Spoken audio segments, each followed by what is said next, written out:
So this is pi bond academy of chemistry classes. तो आज का ये लेक्चर नंबर 9 है। तो पिछले वीडियो में मैंने बोला था कि E1, E2, E1CB and EI, जो E1CB मैकेनिज्म था, एलिमिनेशन यूनिमोलिकुलर कॉन्जुगेट बेस का जो रिएक्शन मैंने पढ़ाया था क्या था? E1CB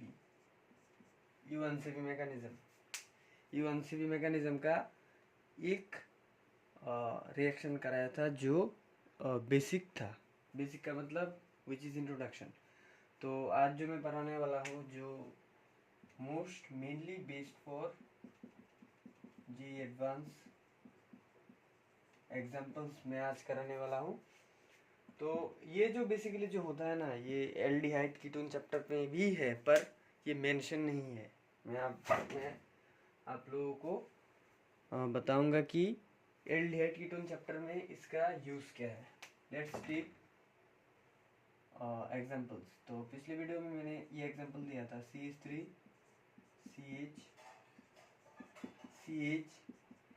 CH3 here NO2 group and here is the living group।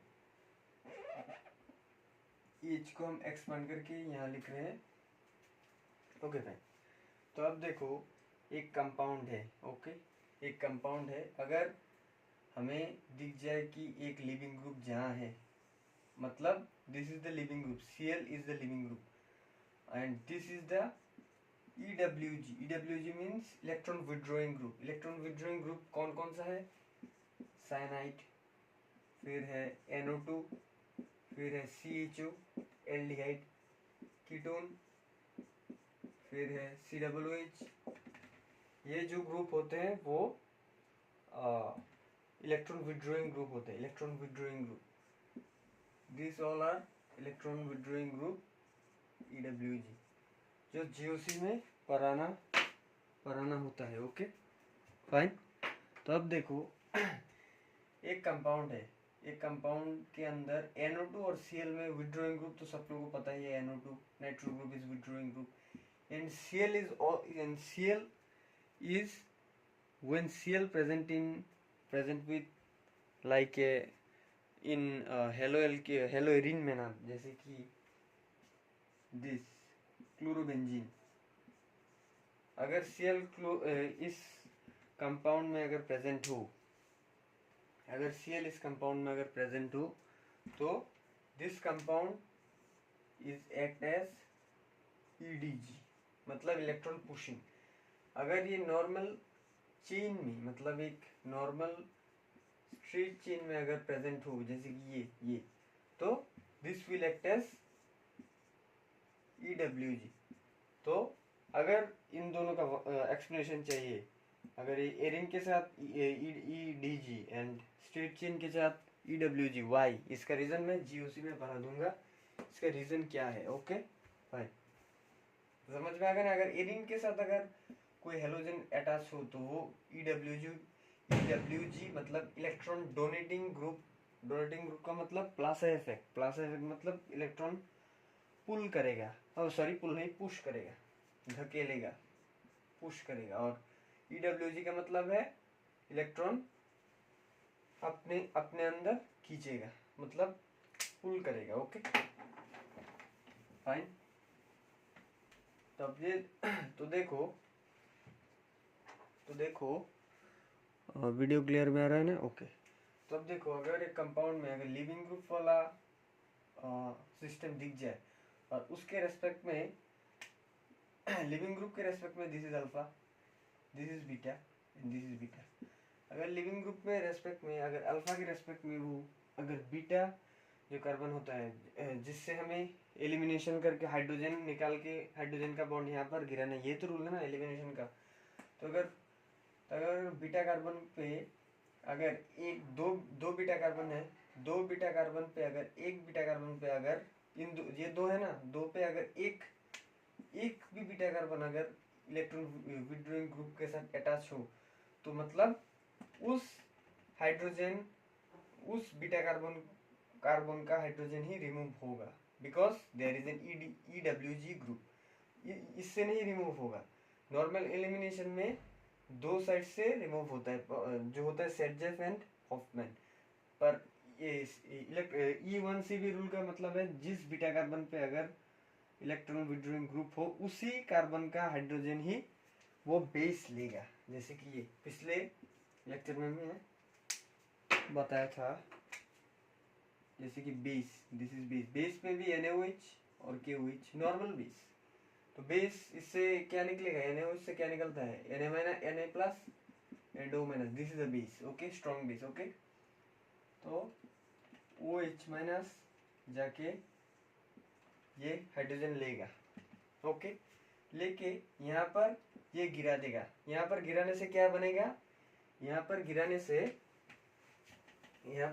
से कार्बोएनाइन बनेगा, not carbocation. This is also an intermediate, okay. तो ओके, एक चीज याद रखना, ये SN1 की तरह, मतलब एलिमिनेशन 1 की तरह यहाँ ये इंटरमीडिएट बनेगा, फिर Cl या जो कोई भी लिविंग ग्रुप हो, लिविंग ग्रुप निकलेगा, जैसे कि ये, ओके फाइन। अब देखो, अब ये फॉर्म हुआ, NO2 का स्ट्रक्चर हम एक्सपेंड करके लिखते हैं, double bond O minus, this is the structure of the NO2, nitro group का स्ट्रक्चर ही है। अब देखो, नाइट्रोजन 4 बॉन्ड किया है, मतलब उसके ऊपर पॉजिटिव चार्ज है, मैंने बोला था। अब देखो, ये नॉर्मली ये यहाँ रेजोनेंस करेगा, रेजोनेंस सबको पता है ना, रेजोनेंस करेगा, ओके। अब देखो, रेजोनेंस करने के बाद रेजोनेंस करने के बाद यहाँ डबल बॉन्ड, यहाँ सिंगल बॉन्ड, दिस इज ये फॉर्म करेगा, okay, Cl and this is CH3, okay. Resonance करने के बाद भी इसके ऊपर पॉजिटिव चार्ज रहेगा, क्योंकि नाइट्रोजन 4 बॉन्ड किया है, ओके। अब देखो ये यहाँ पर गया, मतलब ये जो दूसरा वाला जो माइनस रह गया ना, रेजोनेंस के टाइम में अगर ये यहाँ ऊपर चला गया, stop constant, then this will start its rule, तो फिर से वो ऊपर जाएगा, ओके। जाने के बाद फिर से माइनस चार्ज होगा, ओके, मैं लिख रहा हूं, फिर से माइनस चार्ज होगा, ऊपर लिख रहा हूं, CH3 माइनस। अब हम NO2 के स्ट्रक्चर को हम नॉर्मल लिख रहे हैं, क्योंकि रेजोनेंस कंप्लीट, Cl CH3। अब देखो, अब ये जाके यहाँ पर गिरेगा और दिस विल लीव, तो इस स्टेप पे क्या होगा, minus Cl minus. Minus Cl minus क्या है, माइनस का मतलब है हम इस कंपाउंड में से ये एज ए Cl माइनस को हम माइनस कर रहे हैं। जैसे कि 2 है, जैसे कि 3 है, 3 में अगर -2 किया, क्या मिलेगा, 1, मतलब 3 में से 2 चला गया, मतलब आंसर इज 1। तो इसी तरह इसमें Cl माइनस, एक Cl चला गया as a minus, not Cl, as a minus चला गया, इसका मतलब the compound will be CH3 double bond CH3 and there will be NO2, so this is the product, okay, this is the final product। अगर exams में entrance के exam में ये आया तो डायरेक्ट दिखा देना, अगर प्रेजेंट हो रफली हाइपोथेटिकली दिखा देना। अगर स्कूल के एग्जाम में आए, बोर्ड के एग्जाम में नहीं आ सकता, अगर स्कूल के एग्जाम में आए तो रेजोनेंस दिखाना पड़ेगा, रेजोनेंस के ऊपर ही क्वेश्चन है, okay. Let's take other example for your clearing your concept, okay. तो लिविंग ग्रुप इस E1CB में बेसिकली लिविंग ग्रुप जो होते हैं ना, लिविंग ग्रुप E1CB में यही इलेक्ट्रॉन विड्रॉइंग ग्रुप देते हैं और नहीं दे सकते, ओके। तो लिविंग ग्रुप जनरली ये हो सकता है, ओके, मिथॉक्सी, OH हो सकता है, फाइन, Cl हो सकता है, Br हो सकता है, F हो सकता है, आयोडीन हो सकता है एज ए माइनस,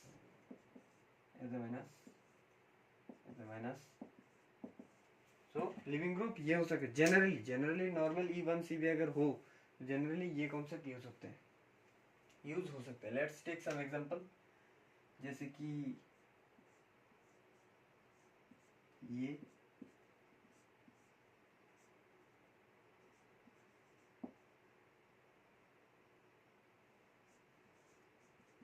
अब देखो, ये कंपाउंड है, यहाँ पर बेस है, ओके।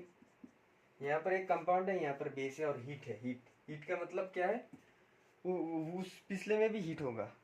हीट देने का मतलब है दिस इज एलिमिनेशन। अब देखो यहाँ पर लिविंग ग्रुप कौन सा है,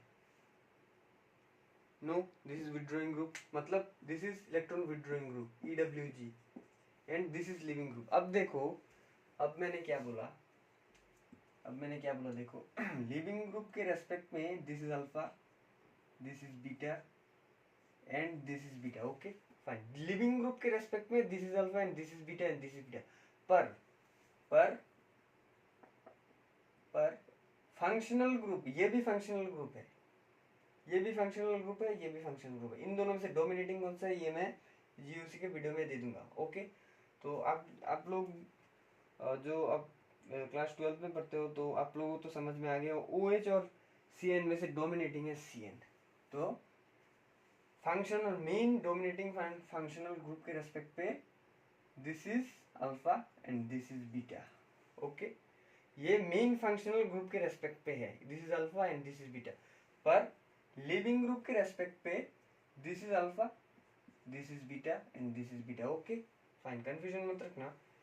नॉर्मल रिएक्शन करते समय तुम लिविंग ग्रुप के रेस्पेक्ट पे देखोगे और ना इसका नाम जब लिखोगे तो हम मेन फंक्शनल ग्रुप के रेस्पेक्ट पे लिखेंगे। कैसे लिखेंगे मैं दिखा दूंगा। तो फंक्शनल ग्रुप के रेस्पेक्ट पे this is alpha and this is beta and this is beta. अब देखो इस बीटा पे एक हाइड्रोजन है, इस बीटा पे कोई हाइड्रोजन नहीं है। अगर होता भी कोई इफेक्ट नहीं होता। व्हाई?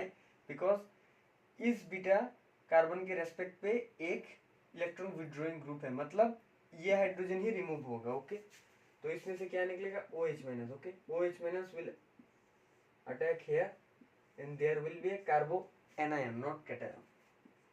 तो बेंजीन रिंग कार्बो एनायन को। ओके तो CN को ब्रेक करके लिखने से क्या होगा, C double bond N। CN का फॉर्मूला है C triple bond N। C और N के बीच में ट्रिपल बॉन्ड होता है। ओके तो this is our living group. तो अब देखो ये रेजोनेंस करेगा, रेजोनेंस करके ये यहाँ जाएगा, ये यहाँ पर आएगा। ओके रेजोनेंस शो करना है अगर ये स्कूल के एग्जाम में आया तो। ओके इसलिए मैं दिखा रहा हूँ, नॉट डायरेक्ट। तो ये फॉर्म करेगा कंप्लीट। अब देखो ये फिर से यहाँ पर जाएगा, ये यहाँ आएगा, नेगेटिव होगा फिर से। Once more there is a negative.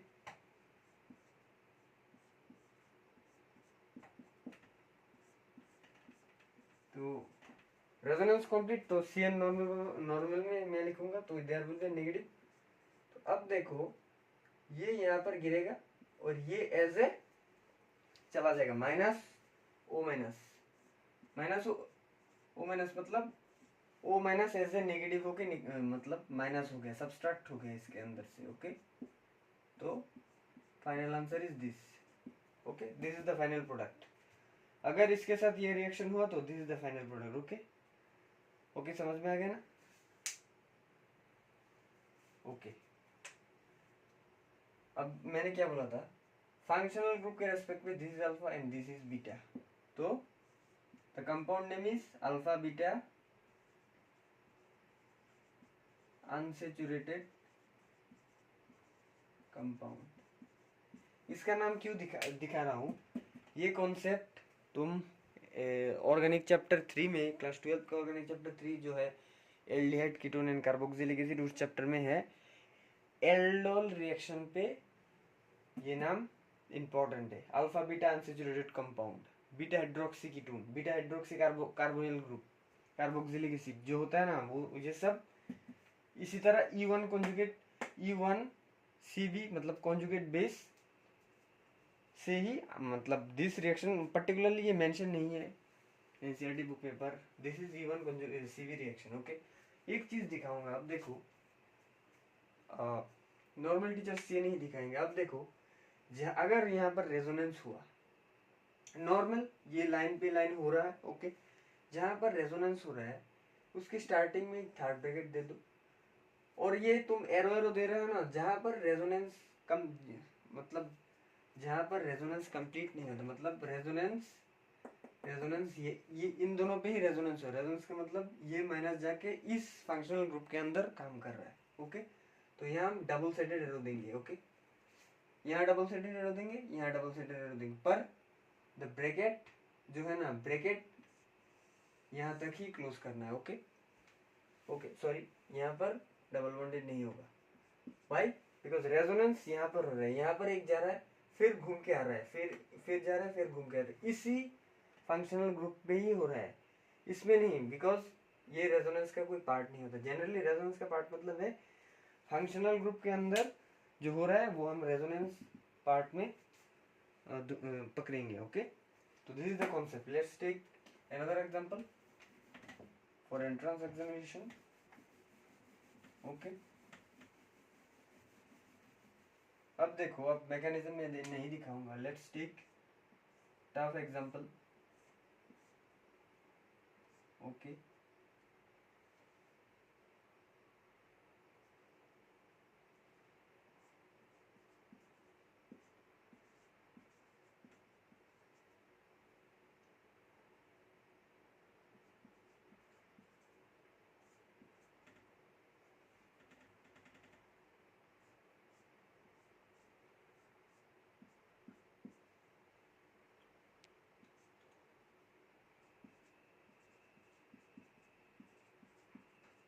For JEE advance. अब देखो ये कंपाउंड है। अब देखो लिविंग ग्रुप क्या है, मैंने लिविंग ग्रुप में लिखाया था ये एज ए लिविंग ग्रुप काम करेगा। तो लिविंग ग्रुप के रेस्पेक्ट में this is alpha, this is beta and this is beta. पर बीटा कार्बन दो है। तो अब देखना पड़ेगा कहाँ पर, किस बीटा कार्बन पे वो इलेक्ट्रॉन विड्रॉइंग ग्रुप है। इलेक्ट्रॉन विड्रॉइंग मतलब this is electron withdrawing group, EWG। इस कार्बन पे इलेक्ट्रॉन विड्रॉइंग ग्रुप है, मतलब यहाँ पर का मतलब वर्क यहाँ पर नहीं होगा। Work done will be happen ओकर हियर। ओके, समझ में आ गया ना? तो अब देखो, अब यहाँ पर एक हाइड्रोजन है। ओके, ये बेस OH माइनस छोड़ेगा, OH minus will catch the hydrogen as a plus and this will fall as a negative charge. Okay, negative charge होगा कार्बोनाइन। तो OCH3, ये हम पीएच लिख रहे हैं। वाई? बिकॉज बेंजीन को हम पीएच से डिकोड कर सकते हैं। तो minus two this. Okay, this minus will resonate here. How? तो मैं स्ट्रक्चर को एक्सपेंड करके लिख रहा हूँ। Positive charge, this will go here and this will go here. तो अब देखो क्या होगा। तो CH3 PH double bond O minus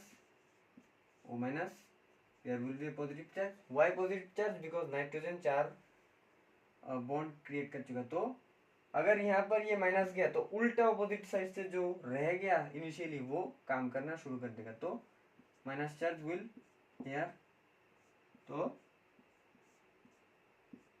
OCH3 PH, समझ में आ रहा है ना? ओके, तो माइनस NO2 हम लिख रहे हैं।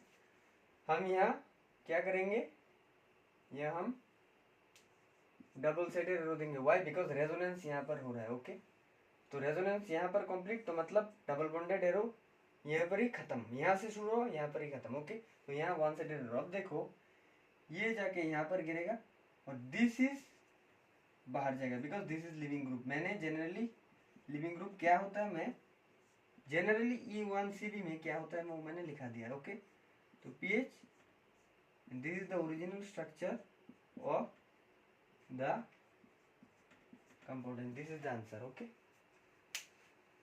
कैसे हो गया, समझ में आ गया ना? तो दिस इज द रिजल्ट। तो इसी तरह जी एडवांस एग्जाम में ये सब आता है, हमारे समय में भी ये सब आते हैं, आ गया था ऐसे। तो लेट्स टेक अनदर एग्जांपल। लिख लिया? ओके,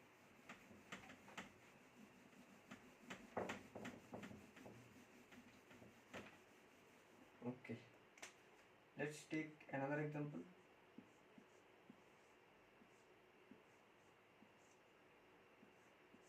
स्ट्रक्चर दिखे, घबराना मत।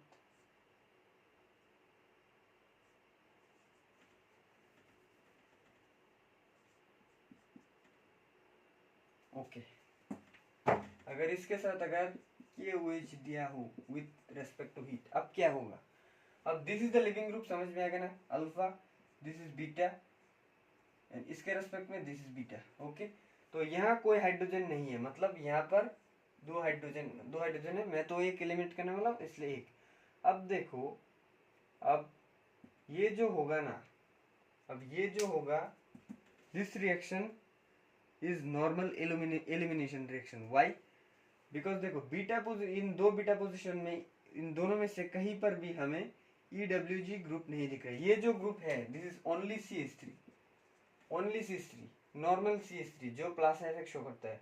ये कोई EWG नहीं, दिस इज EDG मतलब इलेक्ट्रॉन डोनेटिंग ग्रुप। ओके, तो नॉर्मल, तो in this case normal elimination will occur. Normal elimination से कौन सा होगा? बिकॉज रिएजेंट इज KOH का मतलब this is a strong base, तो मतलब E2 रिएक्शन होगा। तो E2 रिएक्शन होने से, तो यहाँ पर तो कोई हाइड्रोजन नहीं है, तो एक ही प्रोडक्ट होगा, तो ये पकड़ लेगा, फाइन। ये E1C भी नहीं हो सकता है। वाई? बिकॉज इस बीटा कार्बन पे यहाँ EDG ग्रुप है, not, this is not an EWG group. Okay, this is an electron donating group. तो ये जाके यहाँ गिरा देगा और ये बाहर निकल देगा, तो फाइनल प्रोडक्ट होगा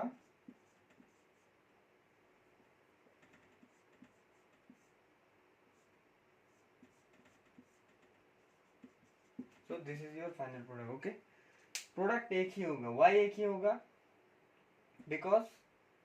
बिकॉज यहाँ पर बीटा है पर कोई हाइड्रोजन नहीं है, बीटा कार्बन है पर हाइड्रोजन कोई नहीं है। Okay, okay fine.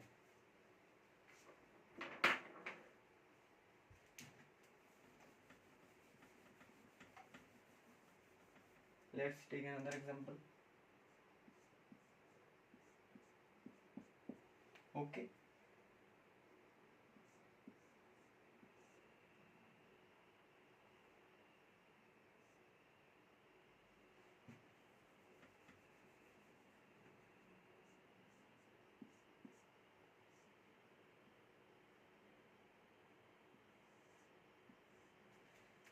This is by Spiro compound. This is Spiro compound. Okay.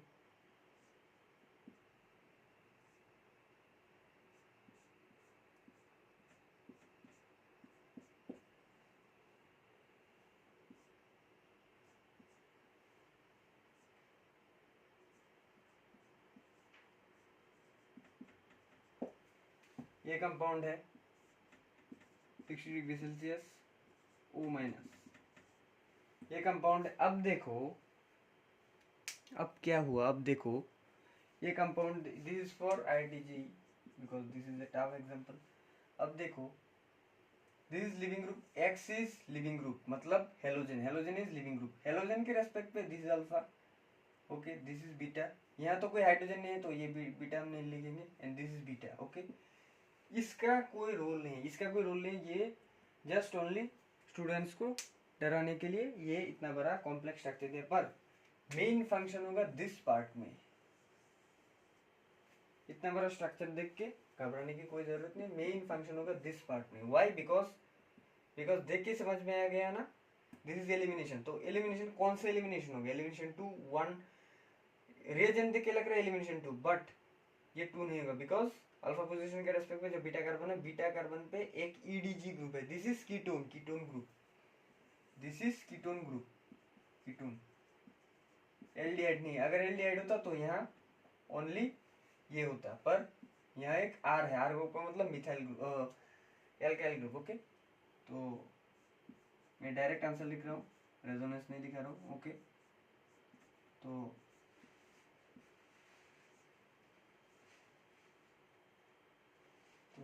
क्या होगा?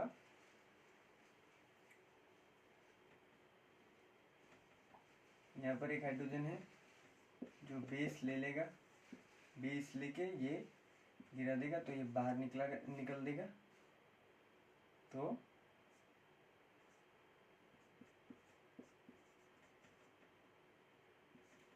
ये इस लिख रहा हूँ, this is the product. Okay, समझ में आ गया ना? तो this is the product, very complex. Okay, this is very complex. Okay fine.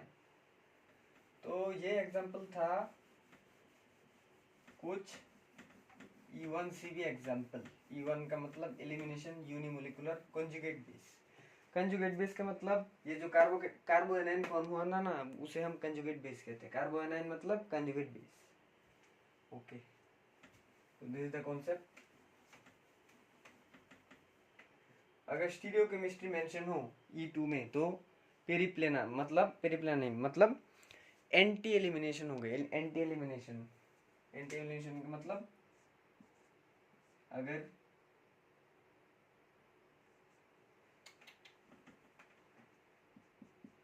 ये हाइड्रोजन पीछे और लिविंग ग्रुप सामने है तो अपकमिंग बेस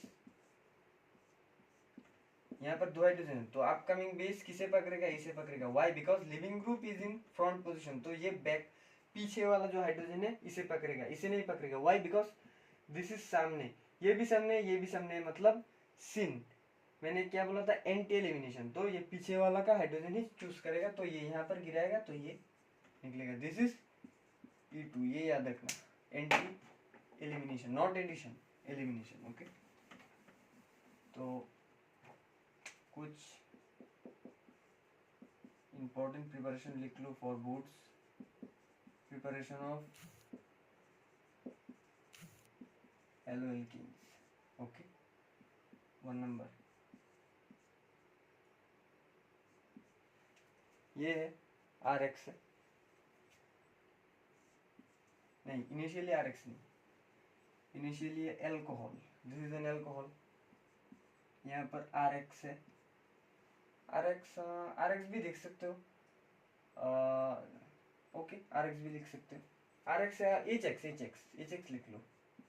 HX का मतलब HCl HBr H है। ओके तो ये क्या फॉर्म करेगा? RX plus HCl। ओके यहाँ पर ZnCl2 लिख लो। अब देखो RX और ZnCl2 जनरली अगर हम X के बदले हम यहाँ Cl दे दें और जो प्रोडक्ट होगा वो क्या होगा? प्रोडक्ट होगा यहाँ Cl, तो यहाँ पर वाटर होगा। This is Lucas reagent.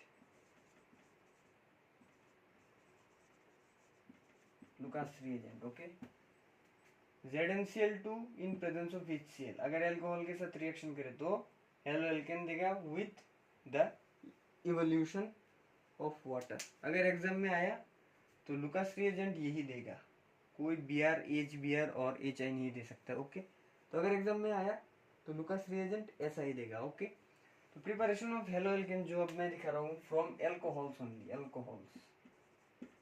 Alcohols only. Okay अब देखो ये जो R है ना, ये 1 डिग्री हो सकता है, 2 डिग्री हो सकता है, 3 डिग्री हो सकता है। Okay this way let's take an example. जैसे कि ये अल्कोहल है, अगर हम इसी के रेस्पेक्ट पे अगर हम लिखें तो Cl plus water. Okay 2 degree भी लेंगे, जैसे कि 2 डिग्री लेंगे तो product will be also 2 degree. अगर 1 डिग्री लेंगे तो product is also 1 degree. O representation से 1 डिग्री। Okay fine. तो this is the thing. Okay अब देखो अगर इस R के बदले मैंने क्या बोला? 1 डिग्री, 2 डिग्री, 3 डिग्री। अब इस R में अगर नियोपेंटाइल ग्रुप लिख ली, नियोपेंटाइल ग्रुप,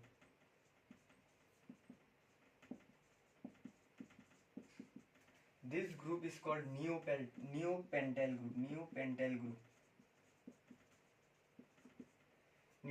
ग्रुप। अगर ये कार्बन हटा दे तो दिस इज नियोब्यूटाइल ग्रुप। तो अगर यहाँ पर एक एक्स्ट्रा लिख ले तो this is neopentyl group. Okay देखो अब देखो नियोपेंटाइल ग्रुप को अगर हम लुकास रिएजेंट के साथ रिएक्शन करें, इसका मैकेनिज्म हम देखेंगे। H+, okay fine. ओके तो इसका लोन पेयर है, ये जाके H+ को गेन करेगा। हम जानते हैं कि ऑक्सीजन के पास 2 लोन पेयर होते हैं, एक लोन पेयर जाके रिएक्शन करेगा। ओके तो CH2 positive charge, Y positive charge, because यहाँ 2 हाइड्रोजन मतलब 2 बॉन्ड, यहाँ पर एक ऑक्सीजन 3 बॉन्ड किया तो मतलब पॉजिटिव चार्ज। तो अब देखो ये छोड़ देगा, जोड़ने के बाद दिस विल बी पॉजिटिव। अब देखो this positive will be stabilised by methyl shift. मैंने बोला था मिथाइल शिफ्ट क्या है, तो मिथाइल शिफ्ट होने से हमें देखा कि यहाँ पर चला जाता है, यहाँ पर चला जाने से this carbocation will become 3 degree. Okay, this carbocation will become 3 degree. पहले जो था वो 2 डिग्री था, सॉरी 2 डिग्री नहीं 1 डिग्री था। तो 1 डिग्री जो है वो स्टेबिलाईज होने के लिए मिथाइल शिफ्ट करके ये 3 डिग्री में आ गया। अब जो मीडियम में Cl माइनस है ना, ये Cl से जो Cl, ये Cl माइनस यहाँ पर घुसेगा, तो this is the product. Okay, समझ में आ गया ना। अगर नियोपेंटाइल ग्रुप अगर इस R के अगेंस्ट में हो तो this will be the product. Okay, समझ में आ गया। This is exceptional case for boards exam. Boards और स्कूल के एग्जाम में ये सब आ सकते हैं, बोर्ड्स में ये सब आती है। दिस इज रीजन वाई अगर हम R के बदले अगर हम नियोपेंटाइल ग्रुप रख दें तो प्रोडक्ट क्या होगा। ओके, समझ में आ गया ना। ओके, तो 5 और छोटे छोटे रूल्स है मैं लिखा के आज का क्लास यहीं पर खत्म कर दूंगा। Okay, from alcohol only. Okay, अब देखो अगर हम एल्कोहल के साथ अगर NaBr, okay NaBr in presence of H2SO4 sulphuric acid, तो प्रोडक्ट क्या होगा RBr plus water plus NaSO4। इसका नाम क्या है, sodium bisulphate.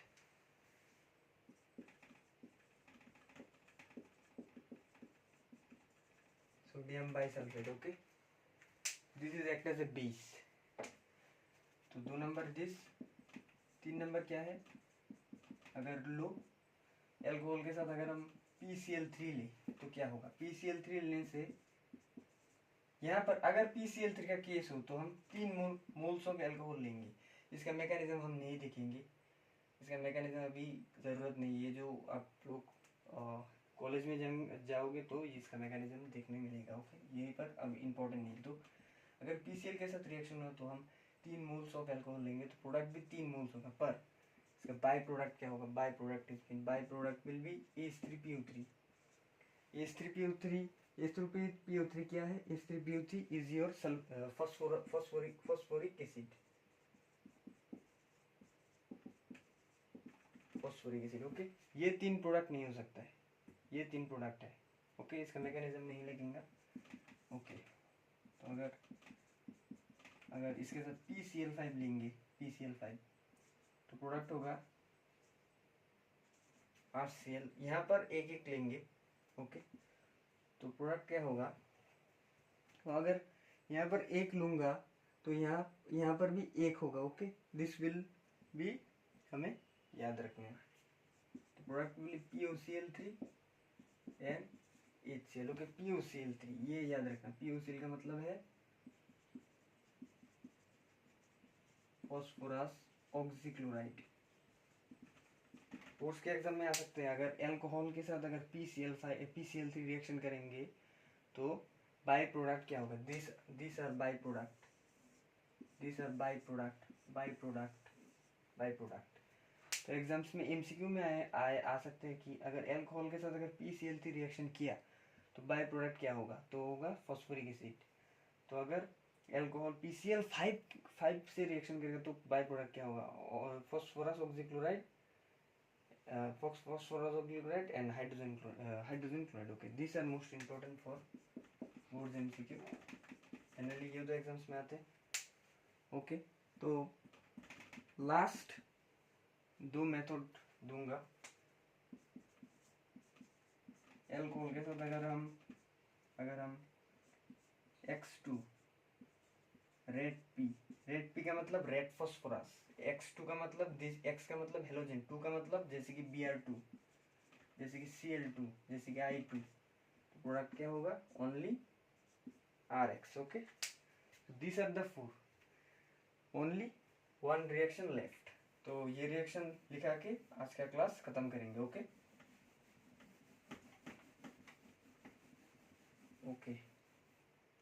Last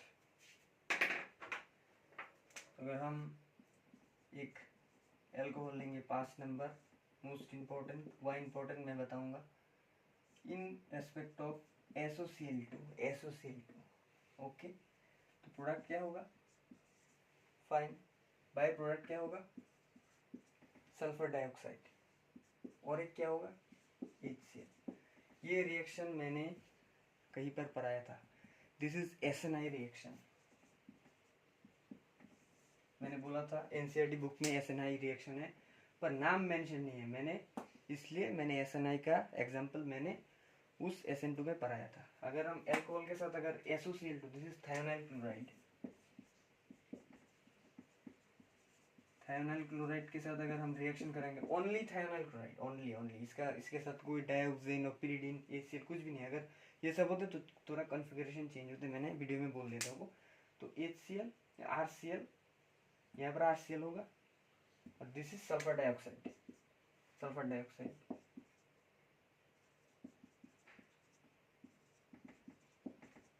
okay. And this is hydrogen chloride gas, okay. समझ में आ गया ना, ये भी बोर्ड्स के लिए बहुत इंपॉर्टेंट है। बाय प्रोडक्ट क्या होगा, bye product is most important. अगर एल्कोहल के साथ अगर PCl3 रिएक्शन करे तो बाय प्रोडक्ट क्या होगा, एल्कोहल के साथ अगर PCl5 रिएक्शन करे तो बाय प्रोडक्ट क्या होगा, एल्कोहल के साथ अगर SOCl तो थायोनाइल क्लोराइड रिएक्शन करे, नाम भी दे सकते थायोनाइल क्लोराइड, इसलिए मैंने नाम लिखा दिया फॉर बोर्ड एग्जामिनेशन। तो this are the by product. तो by product is most important for examination. MCQ के लिए बहुत इंपॉर्टेंट है, 1 मार्क्स के लिए, और 2 मार्क्स के लिए भी बहुत इंपॉर्टेंट है। एक बाय प्रोडक्ट लिखने से 1 मार्क, एक और लिखने से एक और मार्क, मतलब total is 2। So that much for today's class, this is the 9th class. अगले वीडियो में मैं आप लोगों को एक क्वेश्चन बोला था कि डबल बॉन्ड के रेस्पेक्ट पे जो विनरिक पोजीशन पे अगर लिविंग ग्रुप हो, उसे हम सब्स्टिट्यूशन क्यों नहीं कर सकते, वो मैं नेक्स्ट 10th वीडियो में मैं बोल दूंगा। This is the 9th video, 10th video में मैं बोल दूंगा, okay. So that much for today, thank you.